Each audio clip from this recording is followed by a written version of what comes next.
Good afternoon, everyone, and welcome to today's briefing. I will start off with just a summary of activity of the past week. On December 17th and 18th, Prime Minister Abiy Ahmed, as you have well noted, together with his delegation, traveled to Istanbul, Turkey, to attend the third Turkey-Africa Partnership Summit. On the sidelines of the summit, Prime Minister Abiy Ahmed also met with President Erdogan of the Republic of Turkey, in which both discussed the continuing strengthening of relations between Ethiopia and Turkey. As you may recall, in late August 2021, an official state visit had been undertaken, marking the 125th relations between the two countries, the historic relations, and at this event in which key cooperation agreements had also been signed. During the summit, Prime Minister Abiy Ahmed also underlined the multifaceted engagements between Turkey and African countries in the areas of agriculture, education, trade. And when it comes to the bilateral level on bilateral front, he also emphasized the opportunities that are available for further enhancing trade ties and investments between Ethiopia and Turkey. Moving on to the second point of today's briefing on humanitarian response update in the northern part of the country. Just to give you a very short summary of information that has been received from the National Disaster Risk Management Commission. In Amhara region, following the recent military activities against TPLF, the government has distributed 1,316 quintals of food to Waldia, Qobbo and Mersa Waradas in North Wallo zone. 31,000 or close to 32,000 quintals of food to Ataye, Efrata, Ansokia, Shoarobit, Minzgara Waradas and in North Shawa zone. More than 9,000 quintals of food have also been sent off or dispatched to Bati, Artum Fursi, Dawe, Harawa, Jiltimuga, Dawe Chafa Waradas in Oromia zone of the Amhara region. And close to 22,000 quintals of food or different kind of food supplies have been dispatched to Gashana, Lalibela, Wadella, and Lasta Waradas. This is for the Amhara region. In the Afar region, it has been noted, and we've indicated before that the needs have been increasing in these two regions. Particularly in the Afar region, more than 1.3 million people have been identified as in need of emergency or immediate emergency response, and close to 400,000 have been displaced as a result of TPLF's incursions within 21 waradas. So the government, together with partners, has continued helping those in conflict-affected areas.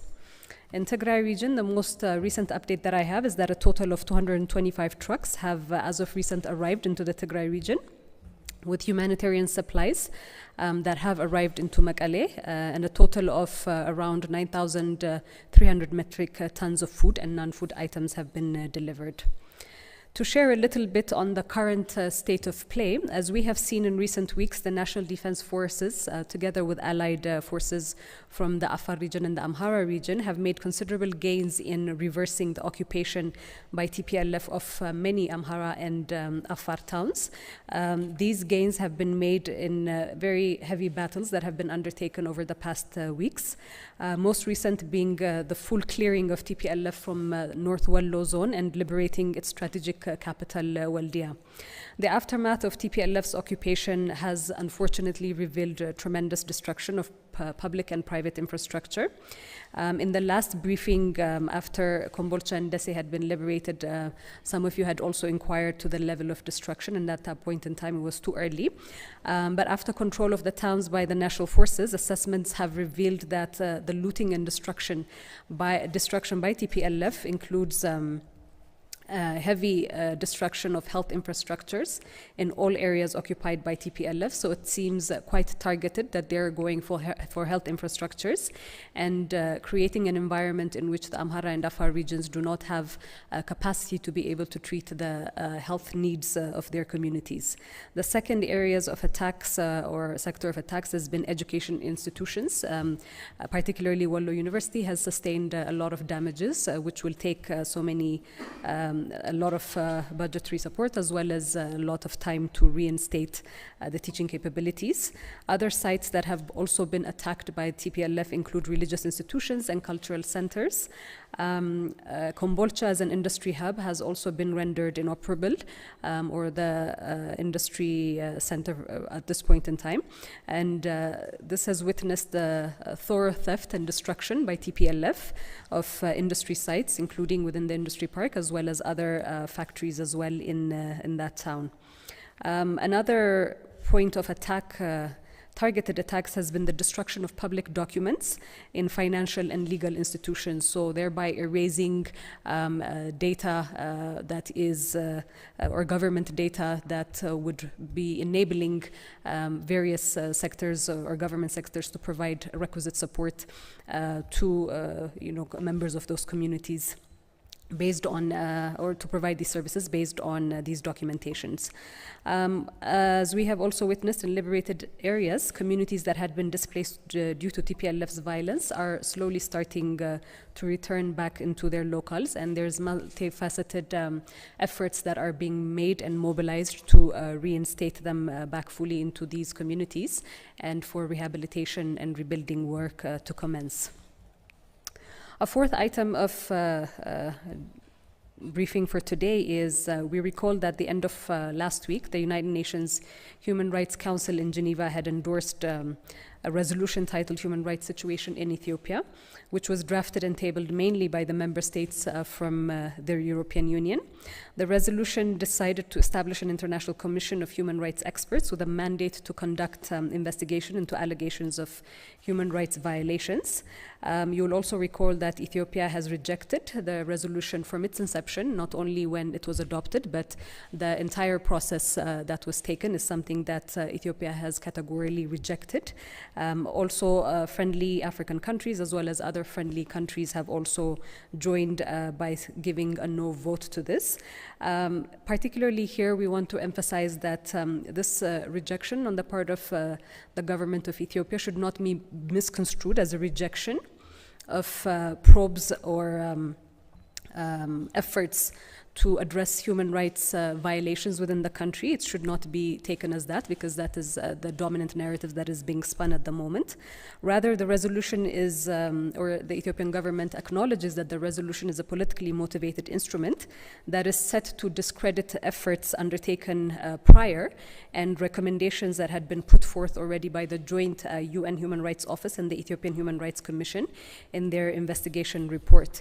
You would recall that sometime in end of March 2021, there was a joint investigation that had been endorsed by the government and had been facilitated by the government for the UN body at that point in time, together with the Ethiopian Human Rights Commission, to undertake this joint investigation.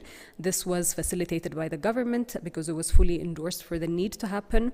Once the report was finalized and it came out in early November, this report was also accepted by the government, with reservations, of course, because of the scope, the limitations with regards to the scope of coverage of this report.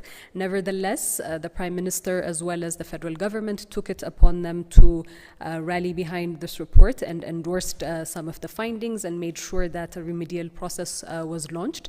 This remedial process entailed an interministerial task force to be formed that is currently looking into the implementation aspect of it. So while these processes are already in play, it doesn't make any sense to rally behind new investigations that are looking into the same period as the recent investigation, simply because some did not get the results that they had anticipated. We do recall that the previous report outright rejected these accusations and allegations of a genocide having taken place.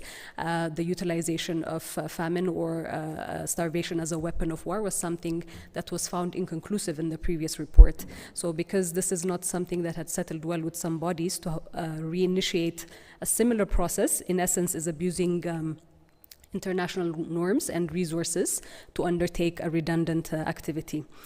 So in this regard, the Council should first recognize the efforts of the government to address the alleged human rights violations to garner results for a political agenda. It should accept a joint investigation report and appreciate the efforts of the government to address issues based on the recommendations. And the council should stop its double standard position on human rights violations in Tigray vis-a-vis Amhara and Afar regional states, where we have seen vast amounts of human rights abuses and atrocities committed by the TPLF. Moving to the final point for today's briefing, I just want to draw your attention to December 10th, 2021, where the Council of Ministers had endorsed a draft proclamation for the formation of a National Dialogue Commission.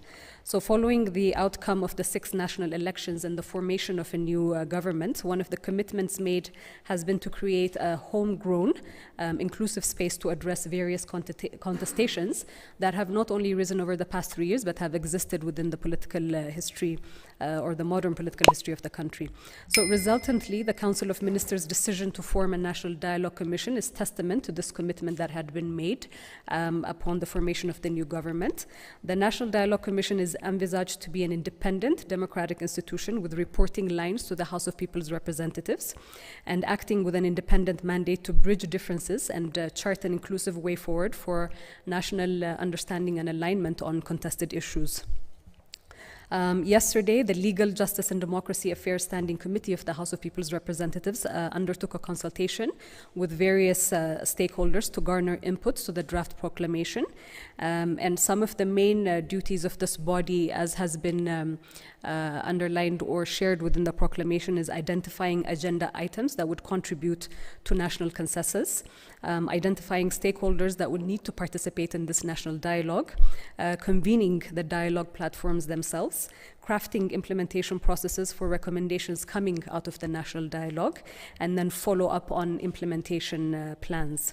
The draft proclamation is expected to pass in the coming weeks, and this will inevitably open up another phase in Ethiopia's democratization process, anchored in inclusivity and addressing these contestations in an Ethiopian form and manner. So with these quick short updates, I will open it up to any questions that you may have. We'll start on this side with Iskander, and I'll come to you, Fasika. Thank you very much, Bildani. You talked about battles fought to defeat and repel TPLF forces from Afar and Amhara regions. But in recent statements, TPLF leaders insisted their forces remained undefeated and just withdrew from Amhara and Afar regions. I was wondering if you could comment on this, and also on the take of the international community on this TPLF arguments. Thank you very much. Thank you, Skander. On the TPLF retreat, I guess those in the international community and media who choose to amplify TPLF's narrative have got their own agenda for doing so. Nevertheless, I think there is an open invitation for those that want to go and document, particularly from the international media, as has been facilitated in many parts of liberated areas, to go document and discuss with those that have witnessed the intense battles, what had transpired as well. So I wouldn't just leave it to a statement that has been issued by an organization deemed a terrorist organization. I think Ethiopia and its heroic forces do not need external validation, as Ethiopians know the sacrifices that have been paid and the challenges that had been countered in order to gain the current status quo, as well as the setbacks that TPLF has encountered. But more importantly, I think in that argument, the TPLF will have to face and respond to mothers within the Tigray region who have sent off their sons and daughters thinking that they would come back. How will they respond, when they have sent them in droves for a senseless conflict that they have engaged in? So these are questions that they will have to account to, and the current, noise with regards to whether it's a strategic retreat or not will inevitably reveal itself. But again, I want to draw your attention to just something that had transpired within the recent past, which is number one, the claims that they had also seized Gashana again. So if this was a force that was strategically retreating, there was a lot of noise coming out from their end and rhetoric coming out from their end that they had recently seized Gashana. The other one is evidence that you have also seen of heavy infrastructure damages and a lot of other battles that they have engaged in over the past few days as well. And then again, the rhetoric of, we're about to take Addis, we're almost reaching there, is something that just recently transpired. So again, within that context, this strategic retreat narrative is open for other people who are more inquisitive and want to get to the bottom of it. Fasika?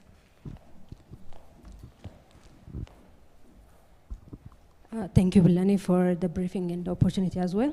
My first question is, after retaking all the areas in Afar and the Amhara region, what's the next strategic military goal of the latest operation led by Prime Minister Abiy Ahmed? The second one is regarding the latest initiative by the government, informing the National Dialogue Commission. And one of the aim of this commission, according to the draft proclamation, says that laying out a foundation for national consensus and building a state with strong legitimacy. So in order to achieve this goal, does this process include amending the constitution or the current constitution? Thank you. Okay, thank you, Fasika. On your first question of where to hereforth, we're still in the final stages of this latest operation. If you recall, the Operation for National Unity and Diversity, the aim was to ensure that TPLF forces were cleared out of the Amhara and Afar regions. This is something that is still being undertaken because there's still some elements within certain pockets that need to be fully cleared out. So what next after this is, first we need to conclusively finalize this phase of it, and then those that need to share what transpires next will do so. On the national dialogue, it's too early for me to say that because number one, as I was mentioning to you earlier, this is an independent body that is being set up. The independent body, based on various stakeholder inputs, based on its on processes of assessment that it's going to be taking, will identify these agenda items. So as you had said, if this is an agenda item that is important or that has been a key area of contestation, then I do imagine as a democratic and independent body that they would bring it up. But again, this is not something that is being driven by the executive body. This is an independent process, and I think we would need to allow the process to materialize in its own time period. I'll take one question here and I'll come there. Okay, thank you. I'm Mulata from Align. My question is out of the northern part of the country. It's about some eastern and southern parts that drought affected areas. That the Somali regional government said that about 3.4 million people are in need of help. So there is also the same problem in the Borana zone also. What that the government of Ethiopia doing to address those people are in need? Thank you. Okay, thank you. I don't have the data, unfortunately, but this is something that has been covered by the National Disaster Risk Management Commission. I don't have specific figures for you, but you could inquire with them. There has been assistance that has been delivered to these drought-affected areas, and this is something that is going to be continuing with partners as well. Kuru?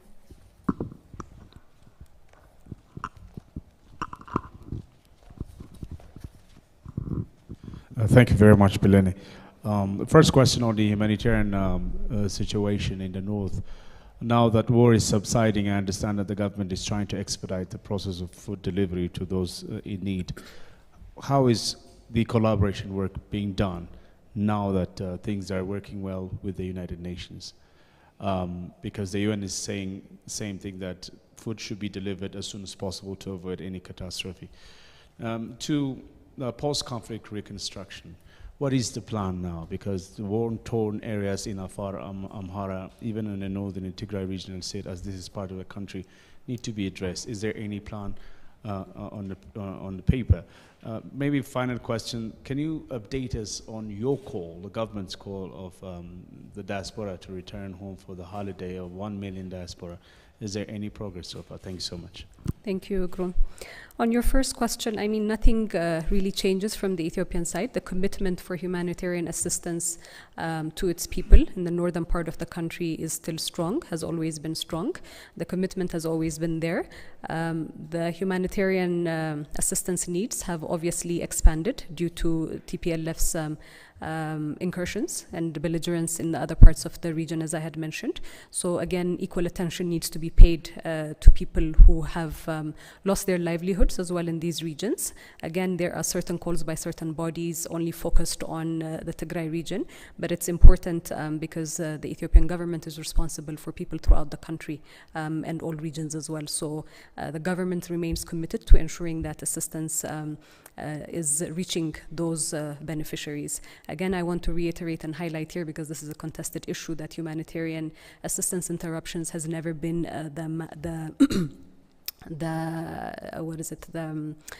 what the government has wanted to do, but obviously because of TPLF's own politicization of these kind of issues, people who actually need dire humanitarian assistance have been cordoned off by their own, say guardians, as they call themselves, from assistance reaching them. On your second question of post-conflict reconstruction, indeed, this is, we've witnessed huge infrastructure damages that not only, the bricks and mortars aspect of it, but what it means in terms of decimating institutions, this frivolous undertaking that the TPLF have been going through in all of the areas that they've occupied has seen a devastation of a lot of people's livelihoods as a result of that. So post-conflict reconstruction is key. There are some areas already in which initial infrastructure works are being undertaken, like restoring electric lines and phone lines that have been purposely, decimated. But over the next, there is a committee that has been set up under the purview of the Deputy Prime Minister, and over the next weeks, it will become more evident what the entire package for reconstruction of, conflict-affected communities would look like. So I'll defer to the stakeholders who would come to that. On your final question with reference to the Grand Ethiopian Homecoming, it has been a very positive uptake by Ethiopians within the diaspora. And again, we reiterate the gratitude to Ethiopians throughout the world who have not only shown their solidarity with Ethiopians and with the Ethiopian government and Ethiopians that are affected in this current phase, but also the initiatives that they have been undertaking in mobilizing fundraising support from where they are. So there are those that have chosen to stay there and mobilize fundraising support and are really doing great work in terms of that. There are those that are also mobilizing resources, and there are those that have chosen to actually come here and support, on the ground as well. So you can see that, I'm sure you'll get more details, but there has been a surge in Ethiopian Airlines bookings, which indicates a positive uptake. Also, the government has established a national committee composed of various government entities that is being coordinated by the Ministry of Foreign Affairs as well. So you will see that the Ministry of Health has also indicated that there's drop-off points that have been set up at Bole International Airport for those that want to come with pre-approved medical items and supplies. So there is this whole mobilization that the Ethiopian diaspora communities are engaged in, and this is something that we will see continuing as well. Thank you. Brooke. Thank you very much. Recently, the TPLF, in a letter for the UN Secretary General, requested for peaceful resolution of the conflict in the northern part of Ethiopia. What's the government's position on this? And if you could put it in a yes or no reply, is the government willing to sit for negotiations with the TPLF?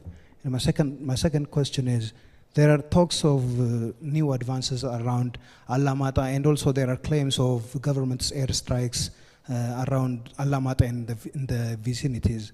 So, and these airstrikes are said to be targeted on civilians. And what are the targets of these airstrikes if they are happening? And are there any new advances that you could tell us around Alamata and in the vicinities? And finally, you've told us about the new proclamation that's going to establish a national dialogue commission, and there were efforts by different stakeholders to facilitate national dialogue in the country, including the MIND initiative, which the Minister of Peace was part of. So what is the need to establish a new institution whose appointments are chosen by the Prime Minister, while there were similar efforts that going on in the country for a year and 3 months, I think. Thank you very much. Okay, thank you, Brooke.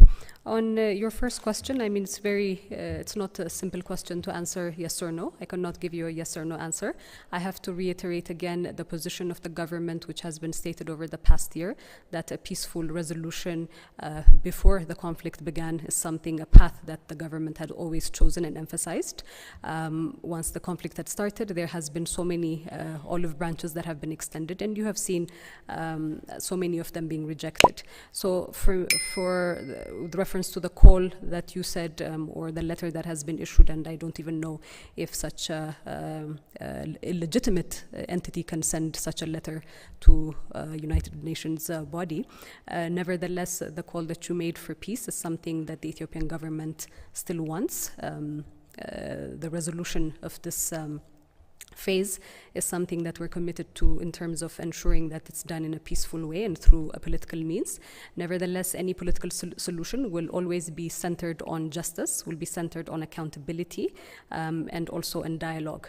When I refer to you in terms of dialogue, the question of who and with whom this would be done with and what are the prerequisites are details that will be unveiled in due time. So I'll leave it as that for the first one.